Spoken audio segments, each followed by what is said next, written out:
While writing the automation test cases, whether it is unit test cases or integration test cases for any application, for any software, you always try to align those test cases with the source code that you have, right? And after execution or while execution, you always try to go and see the source code that the test that is supposed to execute some line of code, some blocks, if there are if blocks, that is being executed or not, right?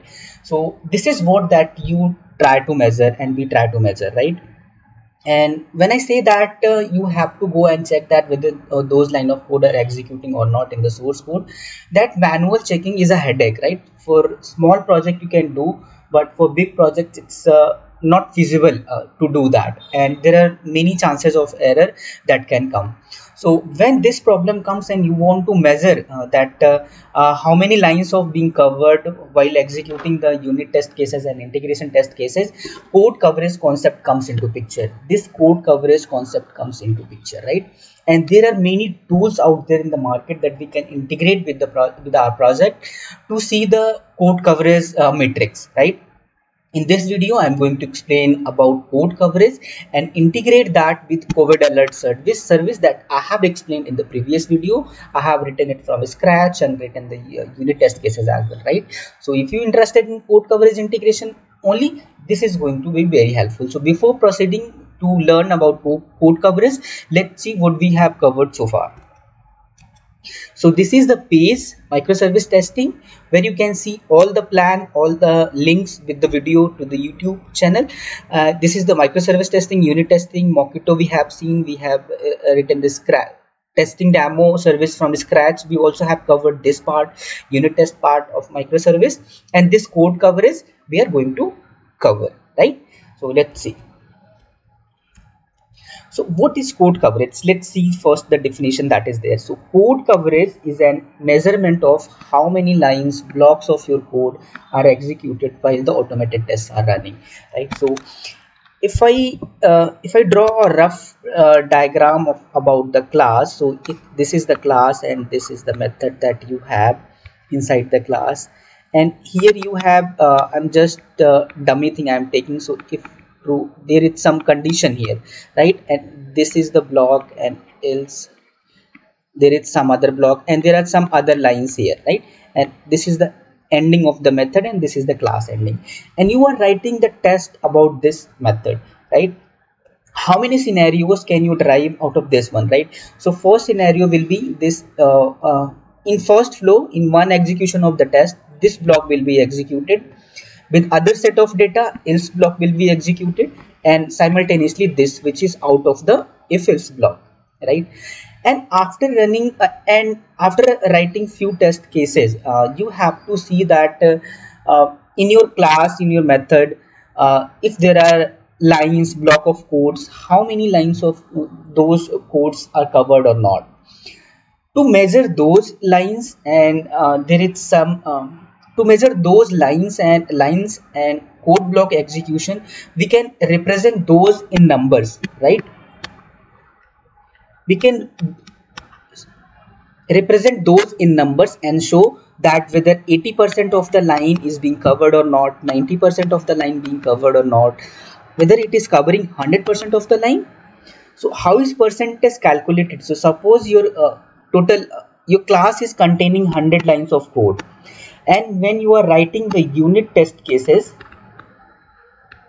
and when they are executing, they are covering 80 lines of the code, and this 80 lines of the code includes the if block, if there are any decision making blocks, for, if, else, anything. 80 lines are covered, then you will say that 80% of the line, there is 80% of code coverage, right?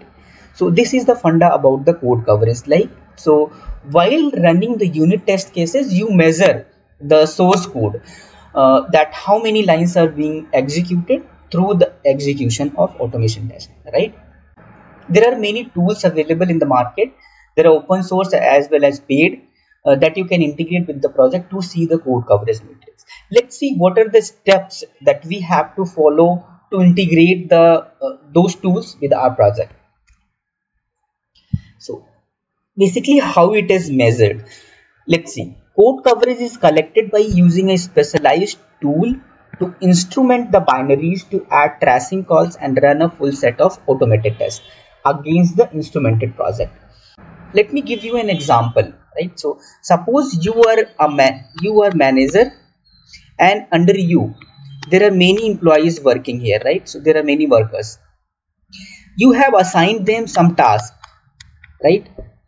And now you have to monitor that how they are doing their task. They are doing as assigned or not, they are doing their work properly or not. So you have to go and see their job, right? So basically you have to track their progress, and you have to have some criteria that how they are doing, right? So you have to go to individual worker and see they are doing their job properly or not, right?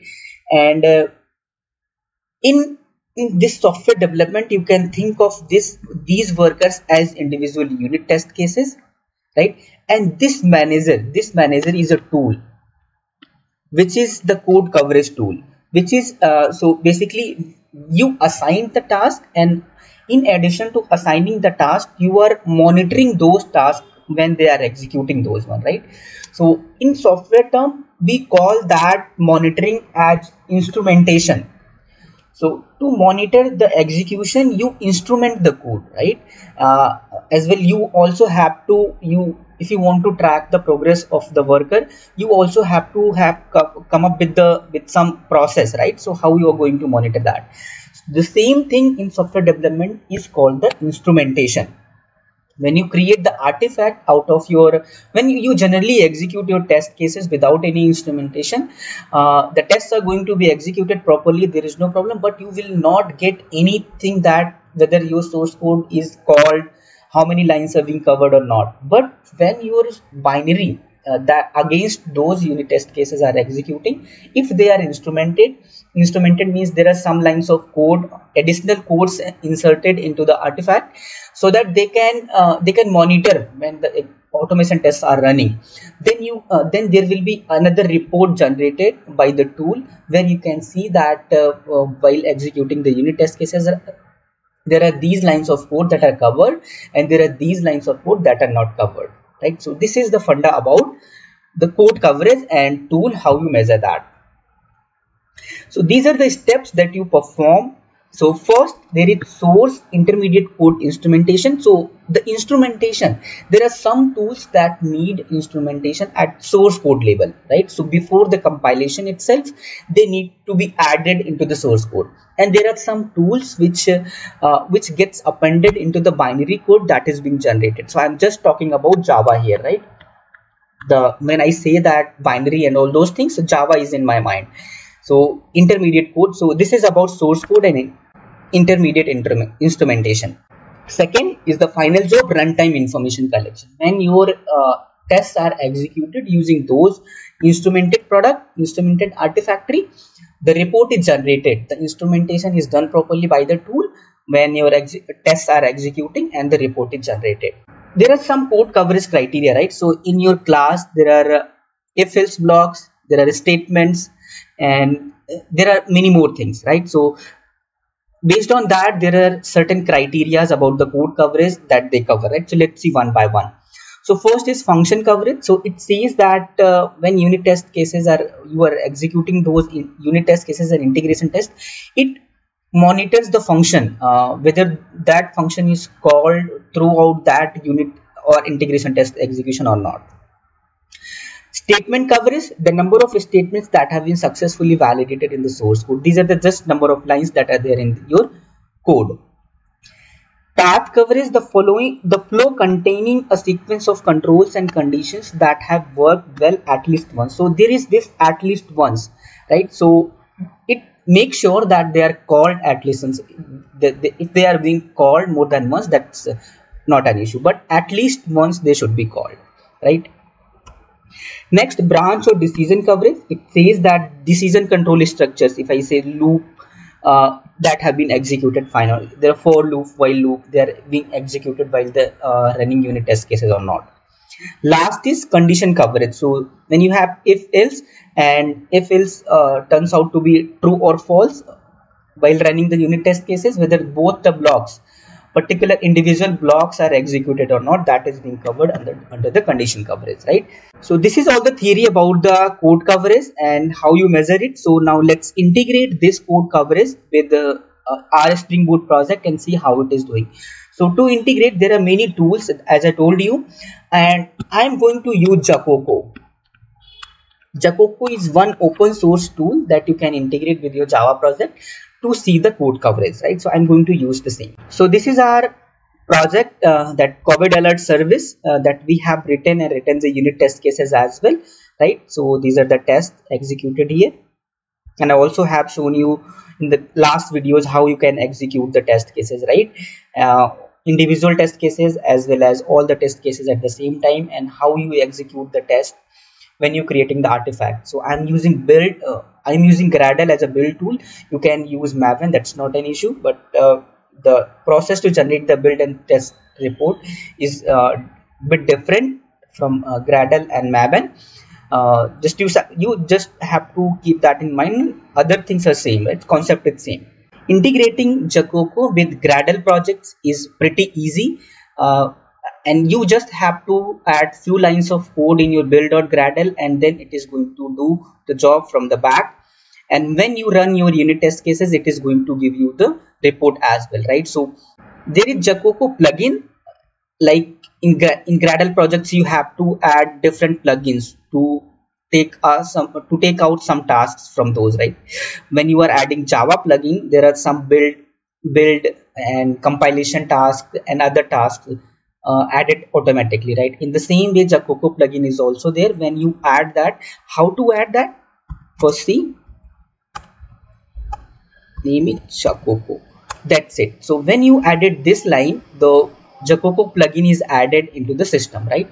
So when you add this one, you will get some tasks out of this. So let the build complete, and I'll show you the task that is being provided by this plugin. Yes, so build is done properly. So let me show you the task that is being added by this plugin, right? So if I open this tab, we have this list of tasks, and there are others application build that are provided by other plugins. If I come here other, I can see not here in other but in verification we have this check. We have check test coverage verification, we have Jacoco test report, and we have test tasks, right? So the Jacoco, these two tasks are being added by this Jacoco plugin, right? So there is one more line that I have to add, then we are good to go with this one, right? That is test is already there, and I have to, when you are running the test, it is saying which platform to use for running the test cases. I have to add to generate the report. So the requirement is kind of this: all the time your tests are executed, the coverage report also should be generated. That I have to configure here, right? So there is this one parameter that you have to set finalized by, and here you have to pass this task that is there in Gradle, Jacoco test report. So what we are configuring here, we are just saying that while running the test cases, you use this platform, execute all the test cases, but before ending the test, before ending this task, execute this task to generate the report, right? So all the time this test task is executed, Jacoco test report is also generated, right? So there is one last thing that I need to do to configure the Jacoco itself, that which version to use. This is the tool I am saying here that you have to use this version. That's it, right? So now if I have added some configuration, let me refresh this project again and execute the build, execute the test of this project, and show you where the Jacoco report is generated and how to read that, right? So to do that, let me clear this build so that we can see the refresh build folder generated. So coming here on the terminal, so to create the artifact from Gradle build tool, I have to give this command Gradle clean build, right? So when I run this one, it is going to execute this test task by default, right? So it will execute all the test cases, and before ending this task it will create the test report as well, right? So let me execute this test. Now tests are run. You can see all the list of tasks that is being executed. So tests are executing. So if all the test cases are passing, so test will proceed to further to generate the Jacoco test report. Otherwise it is going to fail there. There will be no report if any of your test case is failing. Jacoco test report is running now. Yeah, it executed properly. So let me show you, there is some default location where Jacoco report is generated. So you can see generated, here is the Jacoco, right? So test.exist. So this is the binary that Jacoco already has created to generate the report, right?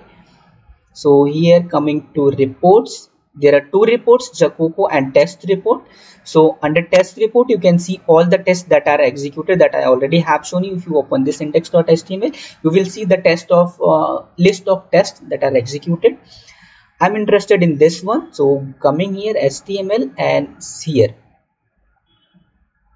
you can see this is the index.html that I'm interested in. These are the supporting folders that are being generated by Jacoco.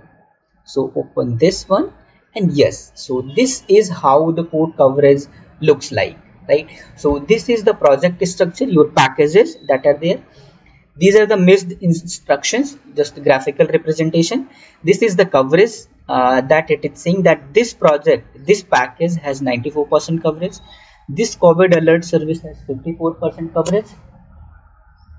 54% coverage, and this service has 100% coverage, and this controller has 100% coverage, and total it has 95% coverage. It is saying that missed branches, 1 of 6 has been missed, and this is about the line coverage, that how many lines are being covered, 71, and here it is saying how many line cover under this project.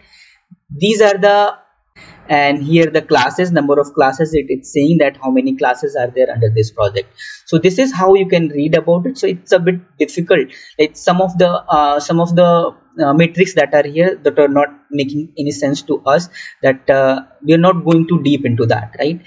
If I go ahead and open a particular package here, right, so it is again showing me individual classes that are there in this package, alert service and COVID-19 data provider. So if I open this alert service, these are the methods that are there, right? So individual methods, alert service has two methods, get alert about state and get overall summary, and alert service as a class together, right? If I open this one, I will be seeing the entire class that is there, and here you can see it has green line in the number of lines where they have covered, right? So here this is the statement, this is the test block, that is if else. So here it is saying that all two branches covered. Here it has first condition, it has less than 1000, which is true, and other condition is about false when it is not executing. Here it is saying 1 of 4 branches missed. So there are the 4 condition under this. It is saying there are 4 condition. One is greater than 1000 and less than 10,000. One is less than 1000, and subsequently you can do the permutation combination. There are 4 cases. One of those is missed in writing the test cases, right? And all other things are okay. In the same way, you can open other classes and see, you will see the green lines and red lines about those one, right? So if I come back here and open the controller part here also we have 100% coverage. All the things are covered properly, right? Now let me open a class where something is missed and not covered. Here main class, it is opening here. So here it is saying that, so this is the public static void main, where this is your main class where you are running your application. We have not covered this one, right? That is why it is saying that this is the red line, this is not being covered, and this is the bean creation that we have covered, right? So you see the green and red line marker properly, that which one line have been covered and which line have been not covered, and overall coverage here 83%. So this is the line that it's showing that 83% line has been covered, right? So this is the this is how you can read the coverage and how you can generate the code coverage and integrate the code coverage with your project, right? So this is the default behavior that we have added about the Jacoco, and we have mentioned the tool. If I want to further customize that, I have to add few more lines. Let's see that. So this is another task, Jacoco test report, which is taking by default everything that is configured. If I want to customize that one, so I just have to add this Jacoco test report. It depends on test.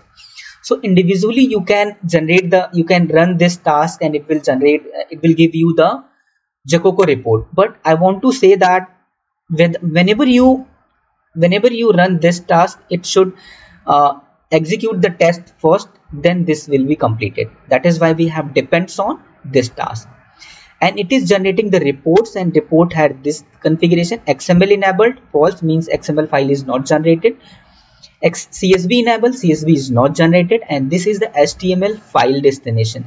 This is where your HTML file will be located, right? So this is how you can configure this Jacoco test report and customize that.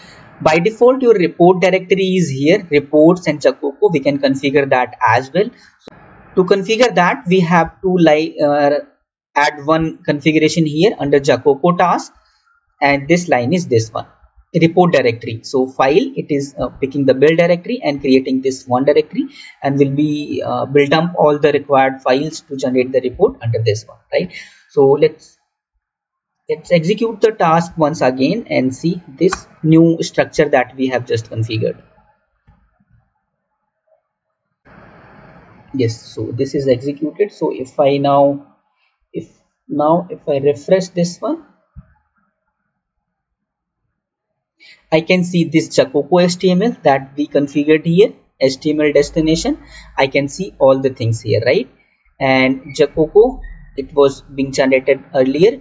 So if I show you the reports here, now I have only test report, and Jacoco is coming here under this one. So if I go ahead and open this one, it is going to show me the same report that we had earlier, right? So this is the official site about the Jacoco. You can go ahead and see if you want to check out that how to read these lines, how to read, how to understand these things. If there is any confusion, you always can check out this one. They have nice documentation here, and these are the releases that they have and other information you can get here. So that's all about the integration with the Gradle project. So if you have Maven as a tool, you can just Google search. You will get the the clear direction how to integrate that with Maven. If any confusion, let me know. I'll cover that as well, right? So just I'm using Gradle as a build tool to create all the projects in my here. So that is why I have integrated this one with this one. So it's you have seen that how easy it is to integrate that one. So you just have to ID, it is going to add the relevant tasks, and you just have to configure this one. You test task, when your test is executed, you just execute this task, that's it. And if you need further customization, you can add all these lines that are there, right? So if you do not need those one, so these two lines are sufficient, right? So this is all about the integration with build.gradle, right? So let's see what is next. So why do we measure code coverage? So I hope it's clear. So if it is clear so far, this answer you know, let me just reiterate that one. To know how well our test actually test our code, right? So if you have written number of test cases, they are working as expected or not. You wrote those unit test cases against some source code, they are doing that or not. You test that through this test code matrix, right? And you go and check that matrix whether that is being covered or not. If it is not covered, there are red lines. If they are covered, there are green lines. To know whether we have enough testing in place. Enough testing means if you have multiple classes, and in multiple classes you have different conditions, and those conditions are covered under those unit test cases or not. That is reflected in code coverage matrix. To maintain the test quality over the life cycle of a project. So when you are creating the project from scratch, that's okay. You write some test cases and it's easy. But when your project goes into maintenance phase, you are getting requirements by the time, and you are doing the changes in the source code, and then at that time maintaining the tests are a bit difficult, right? So in that case, when you run the test cases, you get some failure against the failed business logic, and you always check the code coverage matrix before releasing the project. Then you see that whether you have when you have added new business logic, whether you have proper tests for that or not. So that is reflected, that is one place, right? So whether when you if I say that when your project was created from scratch, there are 80% coverage, there is some requirement that you have to add some features and you forgot to add the test for that, that will be reflected in the coverage, right? So you will be, now you have increased your source code, right? So that, but tests are same, you have not added the test for that, code coverage percentage is going to come down for that. Then you can say that, yeah, this is the case that I have to add the some test cases for the new features, right? So this is how it maintains the test quality over the life cycle of a project. Then the last point, while code coverage is a good metric of how much testing you are doing, it is not necessarily a good metric for how well you are testing your product. The main point of this one is the code coverage is a good tool, but it is not that you should 100% rely on that tool. There are other metrics like you have to, sometimes you have to go manually and check that one, whether your, like monitoring coverage also is a good point, right? So because it is a software, right? It is a some tool, there are always hacks that can be done to just increase the code coverage, right? So if your team is doing some task and you are just focused on number of percentage, your team can do some hacks, right? So I'll explain how you can do those hacks. If I show you the tests here, if I open a particular test here, service alert service test, right? So this is this state, right? So how, there are some steps that you have to do. You initialize the class that you initialize the data that you want to pass, you initialize you call the actual test, you mock the behavior, you call the actual method that you want to test, and at last you compare those data, that expected and actual are equal or not, right?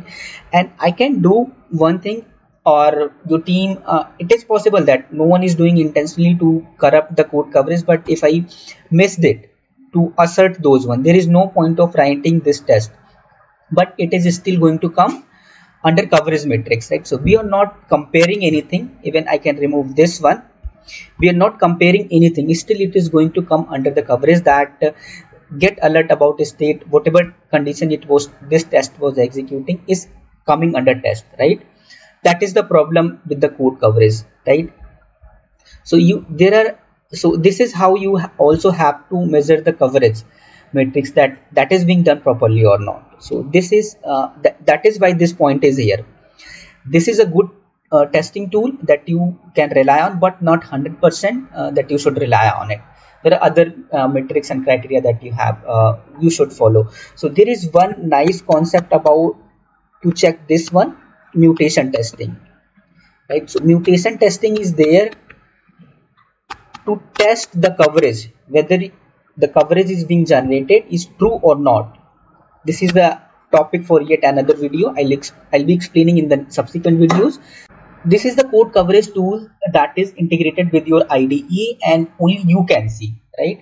And if you're some management team and other person and you just want to place the code coverage report of multiple projects into a single place, how you can do that? So the answer for that is Sonar. Sonar Cube is a tool which give you the facility for this to integrate the code coverage and also give you the static code analysis.